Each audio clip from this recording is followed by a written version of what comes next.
Hi guys, and welcome back to the channel. As ever, you can find me over on Instagram at the House of Langford and at Overall Sews. I'm also on Ravelry at Mad X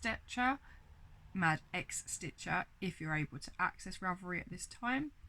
And I also have a Facebook page over on Facebook, which is the House of Langford. Now today might be a little bit of a long one, as I've got quite a few finishes. But they're finishes, so that's okay, right? I do have quite a lot of acquisitions, but because I fear this may take some time, I'm going to put those into their own separate haul video. So you may want to grab yourself a beverage. I've got a nice cup of tea in a paper panda mug, and I love this because it says crafting cheaper than therapy, and this is a design by Louise Fairchow. I've probably pronounced that really wrong, so apologies to Louise, but Paper Panda has some really beautiful drawings and paper cutting templates as well, so go and have a look over there. Now, because I don't often drink tea unless I've got biscuits, I have got some complimentary biscuits as well to go with it. I've got some crunch creams, and these are some of my favourites because I just love them. So if you're sitting comfortably and you've got yourself a lovely beverage, let's get on and see what I've been up to for the month of July. First things first, I managed to finish a blanket, a C2C blanket, which I started around about 2018, quite early on in the year. I put it down around July when it just needed borders and joining together, because I then started my temperature blanket, and you've all seen how far that's got. So I've now finished it. I finished all the borders and I have joined it together. So there is also going to be a joining video coming to you shortly of how I like to join my pieces together in terms of crochet. So let's see if we can have a look at it, shall we?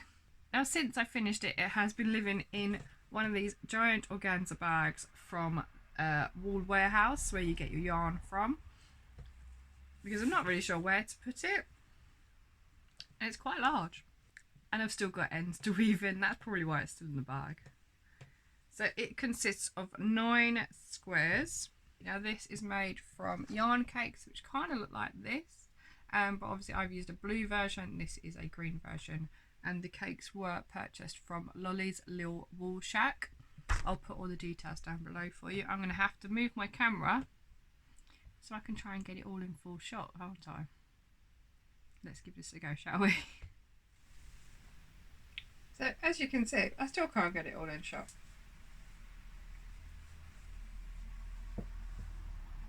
There we go, 9 squares. That's probably as best as it's going to get.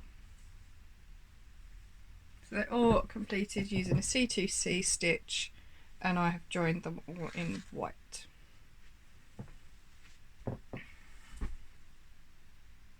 As I said before, this yarn is purchased from Lolly's Wool Shack. It's around £2.50 a ball. And you get quite a lot of meterage as well. They're around 100 grams. So you get around 200 meters ish, thereabouts. And you can often get deals as well from Lolly's. But yes, that is one finished object. On to finish number 2. Finish number 2 is something you have seen before, because I've shown you progress on it before. I started this last April at BTHQ, so Beautiful Things with Claire McInnes. It is a pattern by Carol Collinson, our knitting tutor, and it is a cable cowl. So let's see if I can get it on. I think it's actually a little bit too small, because that's not a good look, is it? Ugh. It is rather snug, but when it comes to the winter months, you're going to want it nice and snug. I probably should have done at least another repeat of the cable pattern. It's worked out okay. It's got nice chunky cables. I'm going to have to take it off to show you properly. So it has these really nice chunky cables running either side of it. So at each end you've got a chunky cable. It is made as a strip, and then you stitch it together to make a loop, so to make your cowl.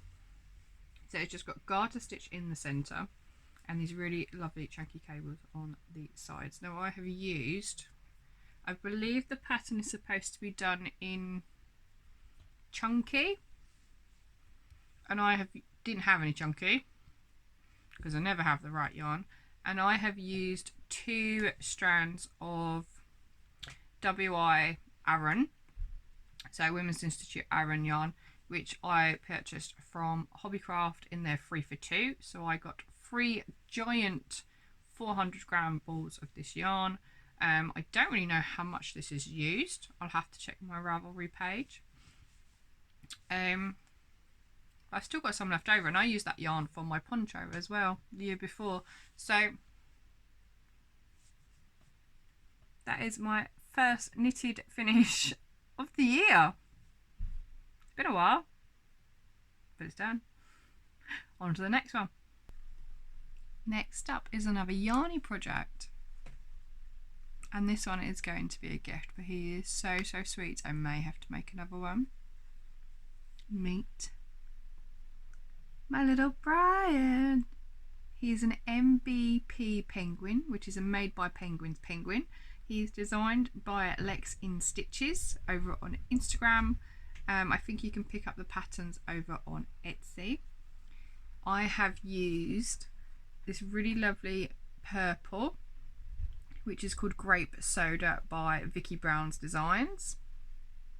The yellow, I think, is from... The yellow is actually from one of my Crochet Society boxes. I believe it was box 12. Yeah, the yellow is from box 12. I've used the dark yellow for his beak and the lighter yellow for his feet. The white is actually one of my cotton balls from my Big and Little Crochet subscription, and they work really well together. Now, the only difference between this one and the original pattern is that I used a 20-gram mini for the purple instead of 25 grams, which meant that I do not have an extra round of crochet around the inside and around his beak, and I've had to shorten his wings, his little flippers, by a few rounds so that I could make sure I had 2.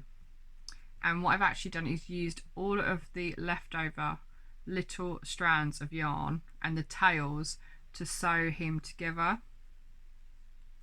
so that I didn't have to try and find some more yarn. So he's truly a stash buster in that respect. This is my little Brian. He is going to be a gift. He's going to be shipped off to a friend not far from me, actually. He's going off with a few other goodies, which I'm going to show you in a minute because I have been busy making, and he's just so cute. I'm going to put up a picture of him sitting in one of my little yarn bowls from Emily Cross Designs, Emily Cross Ceramics, because he looks just absolutely too cute. So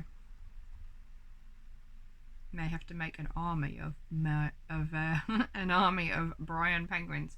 I think I'd like to call him Grape Soda because that's the colourway that I used from Vicky Brown's Designs, but I will leave that up to his new owner to decide.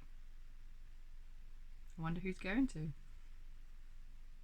Restrictions on lockdown in the UK are starting to ease somewhat. We've been told that we need to wear masks when we go shopping, so I have been making more masks. I made loads last month for my mum when she went back to work because she works in London, and she's still getting requests for me to make more. However, I didn't have any for myself or my husband or my son. Not that my son has really left the house or gone anywhere other than for a walk yesterday with his friend. I have made another stripy one, which I'll put a picture up here because I don't have any more, for one of my mum's friends because she wanted another one. And I have then made a paisley one for myself.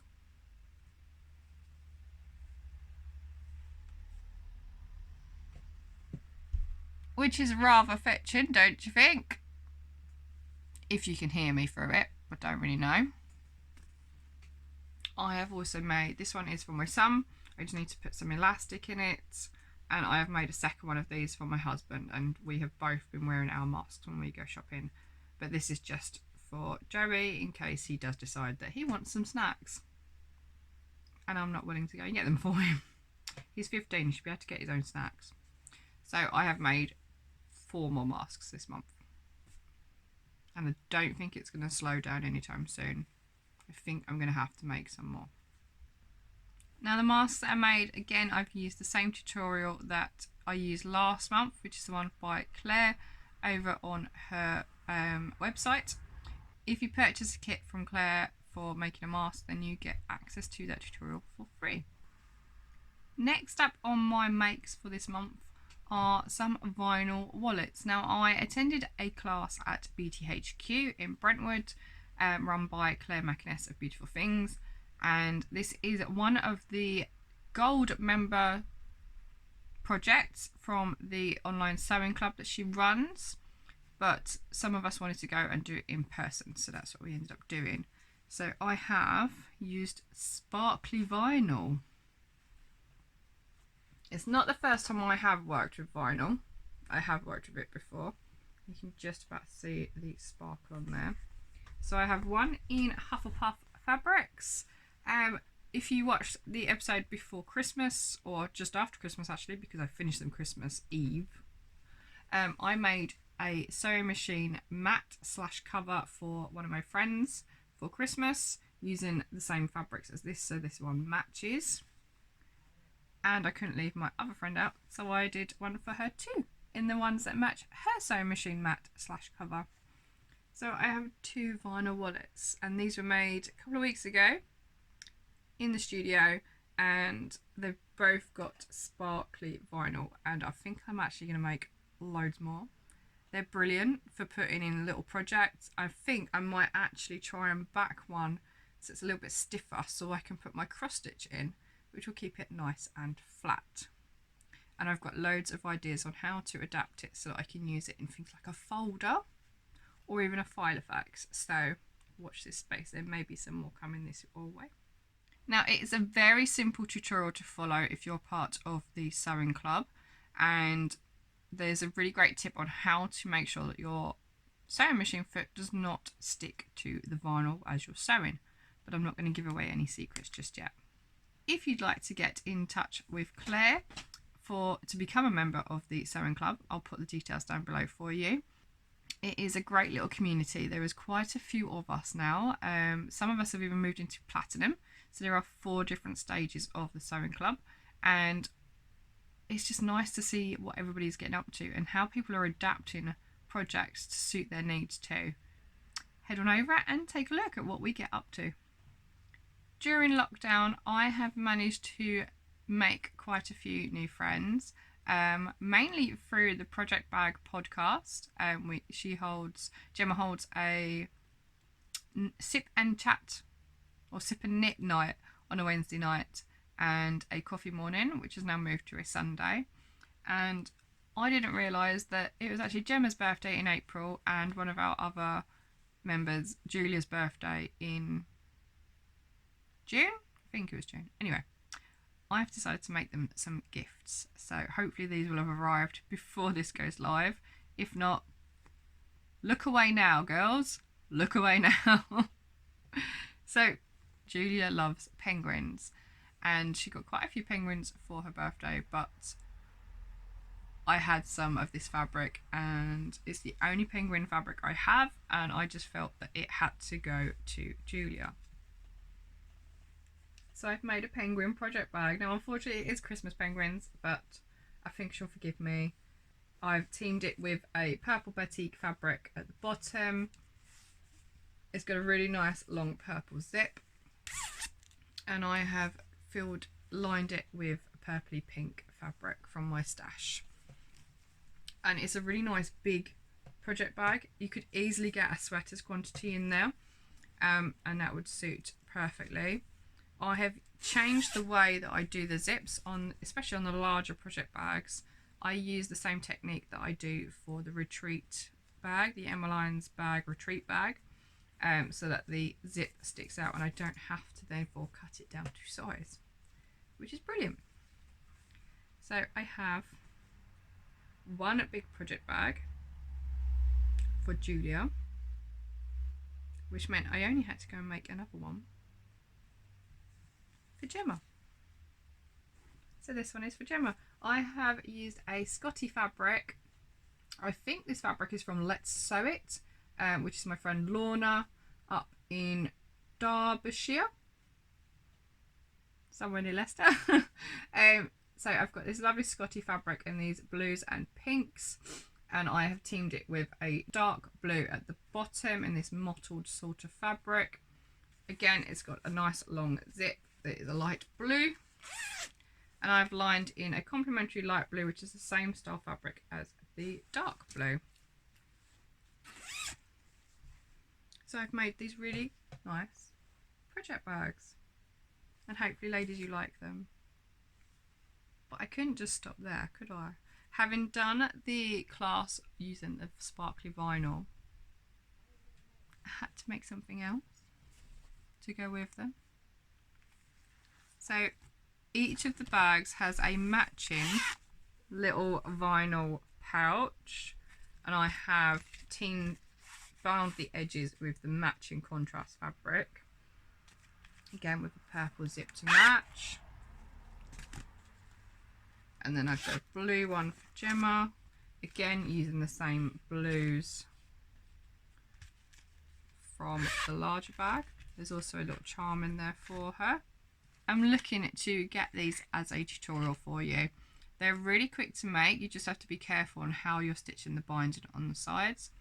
But these are really, really sweet and really quick to do as well.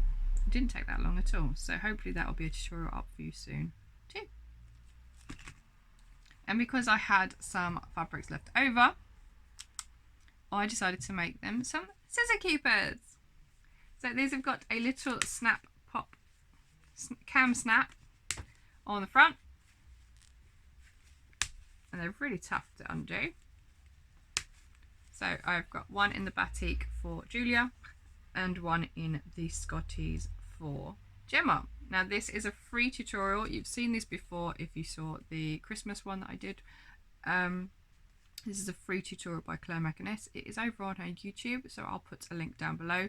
They are so super quick to make, and you could do it so that the fabric folds either direction as well, depending on how you cut it and how you put the layers together. But they're really quick makes. They're really cute gifts as well. I can see myself making quite a few more of these. I've made one for me, but we don't just have one pair of scissors, do we, as a crafter? We have multiples, so I need to make some more. I look forward to making many more of these in the future. So I've got lots of gifts to send off to my friends. Hope you like them, ladies. I've really enjoyed making them for you.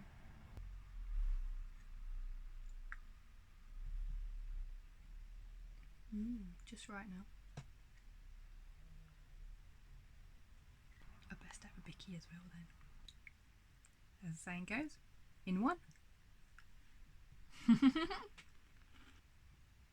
As we've been in lockdown, I have decided to dig out my cross stitch again, which means I have therefore been test stitching pieces for some designers over on Etsy. I have found them through a Facebook group on Facebook. So last month I showed you that I'd finished off Sailor Jupiter's wand by the Chicago Stitchery, and Katie has since released the other 3 wands, so she's asked me to stitch Sailor Mars, and this is the first one I have finished of the new 3. I've got 2 more to go, and I've had to substitute one of the colours because the dark red that I had wasn't quite dark red, and I realised that actually my stash is from about 10 years ago, and they've updated the colour since, so I had to go and get a new shade. So it is slightly different to the pattern, but Katie's very happy with it, and I'm looking forward to making the others. This is probably one of my favourite ones, probably because my favourite colour is red, and it's got a little heart on top. But yes, so that is Sailor Mars Power Wand. That is by Katie at the Chicago Stitchery, and I'll put the link down below so you can find her over on Etsy. My last make always my last finish of July has been another retreat bag, but not the larger size that I've done before. So I've made 2 of the large retreat bags before, one in the bee fabric and one in a floral fabric. I managed to get some rods from Claire at the studio that she wasn't going to use, and I have managed to make a mini one. So this is the small version of the retreat bag. There are 2 options in the pattern instructions. I've used this really nice, I think we established it was more Japanesey fabric, with these geisha ladies on the front and the script. I have teamed it with just a blue, another oriental inspired print from Hobbycraft. I've had this fabric in my stash for so long that I don't think you can actually get hold of it anymore, and I've used almost every bit of it just to do the outside of this bag, so it's really special to me. I haven't put a white zip in, it is more of a cream zip so that it picks up the colour in the print itself. And if we open it up, I've then got a red script print inside. Again, these all came from the same place, so I don't have any more of it. And I've added the pocket, but the pocket is a little bit bigger than it says on the pattern, and I've added a popper because I find that actually things just fall out of them or they sag open. This one isn't doing too badly even without the popper. So again, it stays open with the rods into the neck of the bag, and the zip hangs out over the side so you can get full access to it as well. And actually, I really like this bag. It may be small, but it's perfect for a one ball project, and it's currently housed in one of my whips that I've been working on this month. So that is the perfect opportunity to show you my whips. So I am using Manos del Uruguay yarn, which I picked up from Ali Pali, not last October, the October before perhaps. So I picked this up from Ali Pali. I've shown you this before because I had cast it on in May. I've now actually done some rows on it, but it's taken me 3 attempts. I have had to pull this back 3 times and start over. It is the Garden Shawl by Anakin Alice. It is a free pattern, so I got it for free when I bought the yarn. So it only uses the 1 ball of yarn, the 1 skein of yarn. It involves a lot of yarn overs, knits together, slip knits, and I've not done any of those before. I thought that having done cables, I might be able to work on this. And actually, when I picked up the pattern, I did ask for something that was similar to cables, and she recommended this. I am struggling. You can get the pattern over on Ravelry. I believe you might even be able to get it from the website of Rooster Yarns, but I'm not doing too great on it. Having pulled it back 3 times, I put it away, I put it down, and I waited until the next day to restart. I don't even know which side is the right side. Probably not that side. I think it's this one. So I'm not sure how clearly this is going to show up. We can just about start to see that I've got some knits and some pearls. I may have to post a picture up instead for you. It's really difficult to show you, so I'm going to pop a picture up here. But we've got some knits and pearls. So this is a pearl. It looks like a bit like rib. I can do rib, but I've got an eyelets forming in the middle, and eyelets forming at one end as per the pattern. It's not showing up in this yarn, but once it's finished, I think, or I've got a bit further on it, I'm sure it will show up a bit better for you. I think I'm only on row 5. I finished row 5. Now, I have to hand it to Carol at the studio at BTHQ. her and her friend Jo encouraged me to keep going on Wednesday, and I'm really glad I did, but I haven't touched it since then. I don't know whether it's because I've just lost my confidence with it because I'm struggling on my own. I find that I have to read out the pattern as I'm doing it. So if it says knit 5, I will count knit 1, knit 2, knit 3, knit 4, knit 5. If it's a slip, slip, knit, I will do slip, slip, then knit them together. I think I'm going to have to photocopy the pattern and mark off each bit as I do it, or highlight it so that I know I've done it, because I was missing a yarn over in one round when I last pulled it back, and I'd already knit the next round, the next row. Before that I'd missed a knit 2 together, again didn't notice until I'd done the next row on top. So it has been pulled back 3 times. Hopefully not anymore. It's not something I can sit and just do. I have to really focus, and it has to be silent. I can't have people talking to me at all unless I'm on a purl knit purl row. And I find that I'm having to count every single stitch as I go. So I still class myself as a beginner knitter. This is by no means a beginner pattern.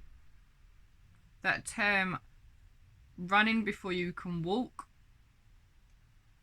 is very much relevant here.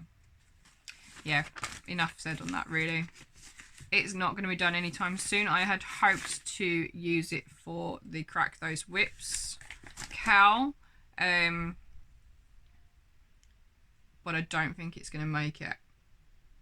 I really don't. I think it's going to take me a very long time. I may have to do something a little bit simpler, such as Gemma's shawl. So Gemma has it's not a shawl, it's a scarflet. Spring fling scarflet. It's on my list to do. I've got my yarn ready, I've got my needles ready. I think I'm going to have to drop this and do that first, because it seems a lot simpler. There's eyelet lace and then there's garter rows. That's it. And I think that might help me get to grips with this one. So this is going to go away. I am going to mark on my pattern where I left it off. But I don't think I'm going to pick this up anytime soon. But I did want to show you to say, yes, I've done some on it, but I'm not sure it's for me. And I don't want to waste the yarn. It will be beautiful when it's finished, but it's going to take me some time. Next up, I've got some more sewing whips. So before the end of school, so before the end of the school year, I was working on tutorials for my students so that I could show them how I do certain techniques in school using the materials we have there, for them to continue with projects and stuff when we go back to working in practicals. So I have done one applique and one reverse applique. Last month I showed you Chanel distressing and quilting. They're a little bit different. They're for a course I'm running at Beautiful Things, but the techniques are still the same as what I will teach at school. So I'll be doing those again, but using the fabrics I have at school. Now, as the samples that we do at school are mainly using plain cotton fabrics, that's what I've used for these ones, for these demonstration ones. So we have applique. You have a shape applied on top of a piece of fabric. So one shape on top of another fabric. And then you stitch around all the edges to hide the raw edge of your fabric. And it sits on top. Reverse applique is the opposite. So what I have done is layered 2 pieces of fabric together and then cut away the inside to reveal the shape that I have stitched around. So there are 2 different versions to applique. Now I've just done a simple letter A. I do have a tutorial actually for the channel, which is the cupcake that I made last month or the month before. That will be going up shortly as well once I've finished editing it. So you'll be able to see how I do a little bit of applique, but with more than one layer. I've just done the one layer for my students just because it's a little bit easier, and their task is actually to write instructions so that when they come back into the classroom, I don't necessarily have to go through everything over again. I can show them a demonstration and they can use their instructions to get on with the task. Post-COVID, that's a lot easier because I won't have to therefore go to them as much, and I won't have to get within the social distancing measurement. So I won't have to go within a metre to actually help them out. I can show them from afar because they've already seen the tutorial. Fingers crossed. I have also been using this time to practice teaching it virtually because it is going to be a virtual class at some point for when I work for ACL of an evening again. I don't think I'm going to be going back into the classroom anytime soon for ACL because it's not a school. It is an adult college. So it's not labelled as necessary or essential, I think, at the moment. I'm not really sure what's going on. But anyway, so I will be teaching these techniques virtually as well. So I wanted to practice the Chanel distressing, and I had a friend of mine, Claire from the Craft Shed in Basildon. We had a little sewing day and I showed her how to do the Chanel distressing. So I've got a light blue fabric. So the light blue fabric I used for the inside of the project bag, and then I've got a paisley print over the top, and you can see that it's got nice and fluffy where we've cut and roughed up the edges of the fabric. And I really like this technique. I'm going to try and do it a bit larger so I can make a project bag from this, or even a cushion, to show you how it works on a larger scale. The last sewing whip I have for you today then is my Care Bear one. So my Superstar Care Bear by DMC. I have started this in 2011 and I picked it up again this year during lockdown. So I have had some more progress on this. Now I thought last month you wouldn't be able to see any progress because I was due to stitch all of the white of his tummy. However, I decided to fill in some of the blue as well, so there's actually a little bit more to show you, but I haven't even finished the white yet, so that's next on my list. I'll be finishing off the white very shortly. So here is my Care Bear. He now has another hand.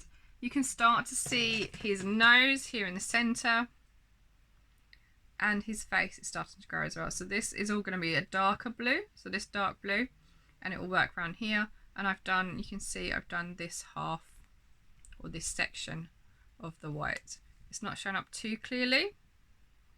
There you go, you can just about see where I've stitched and where I haven't stitched. And for anyone who is interested in floss tube, there is the back. I do try to keep the backs as neat as possible as the front, because as you can see through, I've got a light blue strand just underneath my fabric. Yeah? So if I've got dark threads running behind the whites on my stitching, you'll be able to see it through the fabric, and I don't like that. So I try and keep all the colours that are similar or the same together and run them through each other. It just makes it a little bit tidier and cleaner. So I don't think there's going to be a lot left to do on the bear himself. I've got to go up this side. I've got to go up this side and do, I think he's got another hand here somewhere, and obviously finish his head, and then hopefully next month the bear himself will be finished and I'll just have the words and stars to do. The last of my whips this month are my crochet projects. Now my temperature blanket has not had a lot done on it, but I am going to show you just so you can see how much I'm managing to do. Not very often. It doesn't actually take that long to do a row, but it's so big. Ugh. And heavy and hot, and we've had a heat wave again in England in July, so I've not been working on it as much, but I can show you I've done maybe 8 rows. There's my marker from last month, or maybe even the month before. I don't think I showed you last month. I've maybe done about 8 rows. So I think there's 3 rows of the dark blue, maybe 5 rows there, 2 rows at the top. I think I'm almost through February. Let's check. February. So I've managed to get to the 17th of February. and I have to get this through to the 31st of July. So there's still a few months left to go, and it's just half trebles. Is it half trebles? Yeah, just half treble crochet using cotton yarn. We've got Rico Creative Cotton, there's Oxford Eco Cotton, I've got sheep yeas, and I can't remember what else. There's a lot in this blanket.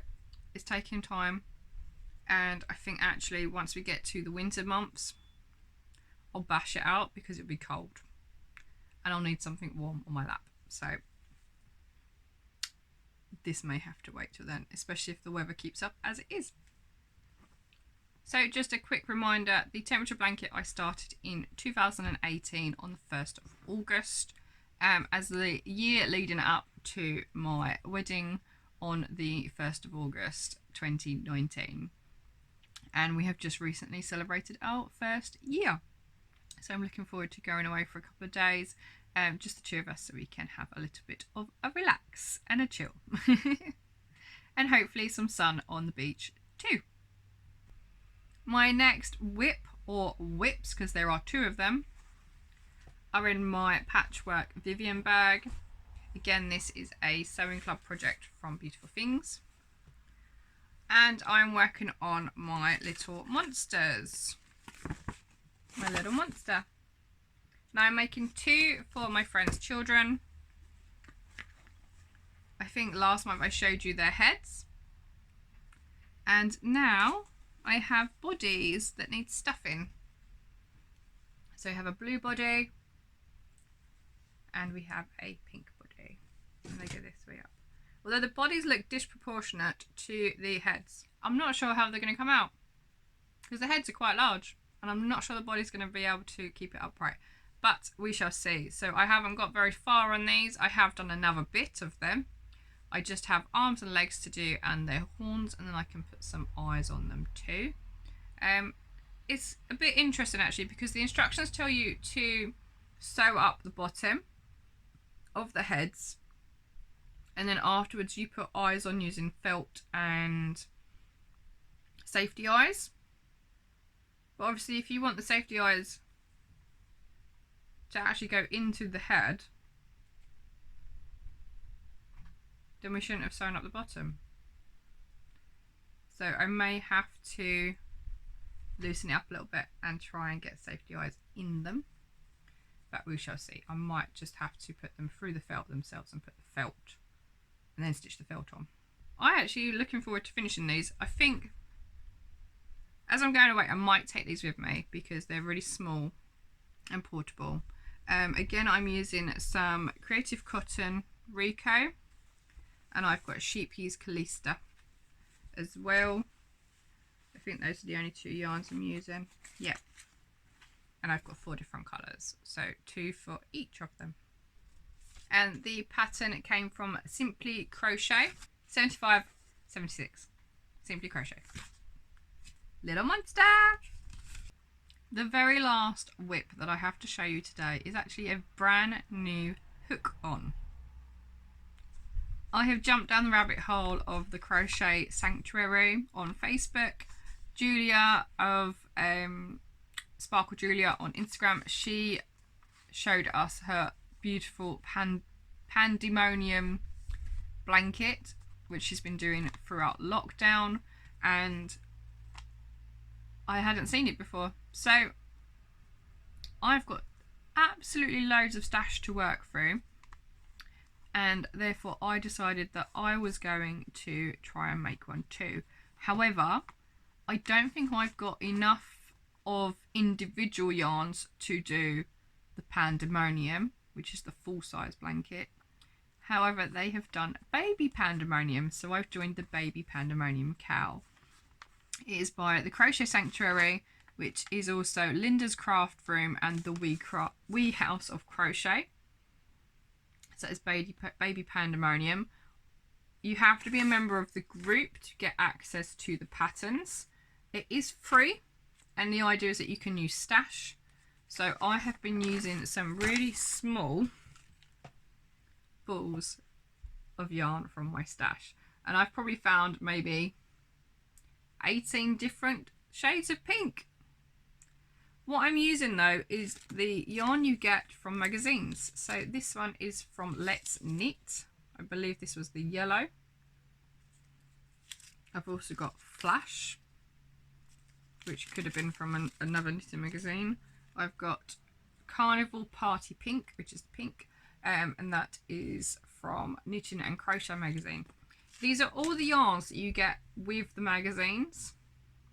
Normally I'd say they're free yarns, but I reckon they are included in the price because the magazines are about £8 and you get maybe 6 or 8 little balls of yarn to do the projects inside. And I never do the projects inside. I don't know why I keep buying the magazines. I think I buy them because of the yarn, but it's not brilliant yarn. It is acrylic, which means it's washable, but you don't get very much in a ball. And I'm just looking at my table now and there are loads of them. So I have decided to do one that is mostly in pink colours. I'll put a picture up of all the pinks that I've managed to find. There's quite a few. And then I'm going to do one in more blue and green tones. Although I couldn't resist adding in this mint, but that is all I have. So I'm not sure if I'm going to get another 2 rows out of it. I might do. We shall see. I might get 2 double crochet rows out of that. I've just done 2 double crochet rows in the yellow, which I'll show you in a second. So you never know, that might be okay for that. And I've got quite a lot of these. Now for me, the idea is to use up that stash. It fills a basket, not a basket, it fills a box and more. I think it fills 2 boxes just on these little balls of yarn. So I'm going to try and just use up as much as I can and then intermix the whites and a few other little tones of colour just to make it pop a bit. So this is it so far, and I'm quite pleased actually because it fits on my screen. So I started at the bottom with the minty green. I then had to try and find as much of one shade of pink as possible so I could do the hearts with the bobbles, and actually this is what's left over. So I had four little mini skeins of the pink. And you've got this really nice bobble design. You've then got a bead stitch, which is this one. I think though the right side of the bead stitch is this side, but I don't understand. I think I'd have to then push all my bobbles out to the other side, but I prefer them this side, so I don't know. That is only parts 1 and part 2 of the Baby Pandemonium. Part 1 stops here. So you do 1, 2, 3, 4 rows with the bobbles, and then when you pick up part 2 you do the last 2 rows of bobbles and the other few rows too. So there are about 10 rows per set per part, and then it updates twice a week. I think we're now on part 9 and I've just finished part 2. Now I only started the green on Thursday on my trip to London, and I have done the rest yesterday and today. So it's not really a July whip. The green was July whip, but I couldn't just show you 2 stripes of green, so I have managed to finish the 2 parts. And that brings me on quite nicely to my trip to London. My husband is an artist. He is a print artist, and throughout lockdown has not been able to do printing because we don't have the facilities at home. If I had less stuff, maybe we would. Needless to say, I have too much craft stuff. Clearly I have too much yarn if I've got 2 boxes of scraps. So he exhibited his first print having got back into the studio a few weeks back in July. We went up to London for that exhibition opening, and I'm going to put some photos up at the end as a little gallery, film reel, show reel of some of the images that I was drawn to and that we resonated with, or that I just liked in terms of their the detail and how they were made. Now it was called The Resilient Self, It is a selection of artists that have all contributed and produced at least one piece of work to exhibit. It is all organised by a lovely lady called Renee, who is so sweet. And I wish I could give her a really big hug, but we're not allowed to at the moment. So it will have to wait until all of this is over. But yes, I'm going to show you some pictures from that little exhibition. We wore our masks up on the train because we have to get a train into London. We are about half an hour from Fenchurch Street. So I live in Thurrock, which is in Essex, and we use the C2C line. And then we walked from Fenchurch Street to the end of Brick Lane. And I learned something. So when we left the exhibition, we'd gone to dinner afterwards at a restaurant just opposite, which is Turkish, and it was delicious. I almost finished my plate, which is very rare for me. Clearly I was hungry. And I noticed there was something very in the ground on the end of Brick Lane, and it was this. Now this I have since learned, I thought it was a drain cover, or like a manhole cover, a drain cover, and what it turns out to be is a roundel or roundel. They are by an artist called Keith, and there are, I think, around 24, I might be wrong, that were originally commissioned in the 90s to be inlaid into the pavements around Spitalfields, and not many of them still exist. Now we found 2 on our way back to the train station. This was the first one, and you can see why I spotted it, because it's got scissors and buttons on it, and they are made from brass, I believe, or bronze. I think it might be bronze, and then inlaid into the ground. Some of them have been dug up, some of them were stolen years ago.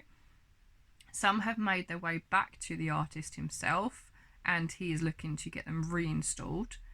Yeah, we also found one that had fruits on it, so pears and apples I think it was, which was quite sweet, near where the fruit market is held. And I am now on a mission to go and find some more.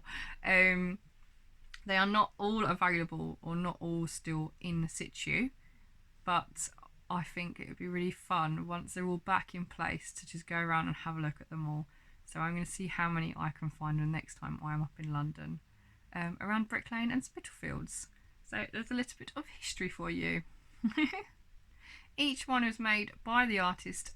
He made a template, a cast, as it were, of a selection of materials and objects that he was given or found, that linked to the different areas around Spitalfields, and then made them out of bronze.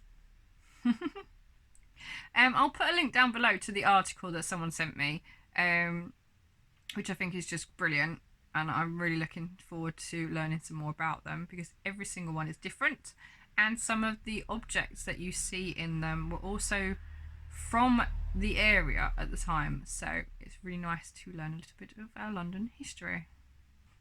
So we have reached the end of this month's podcast, which means there's only one thing left to do, and that is announce the winner for my 100 subscribers giveaway. Now, having looked at the comments, a lot of you really love Mr. Hippo, and I can't blame you really. He is adorable. You can see him just behind me. He still needs to have a little bit of darning of the holes, and then he will be off to my nephew. Now, there were 10 different comments, so 10 different subscribers who commented on last month's podcast. So I have put them all into a random name picker, and hopefully this will pop up over my face now.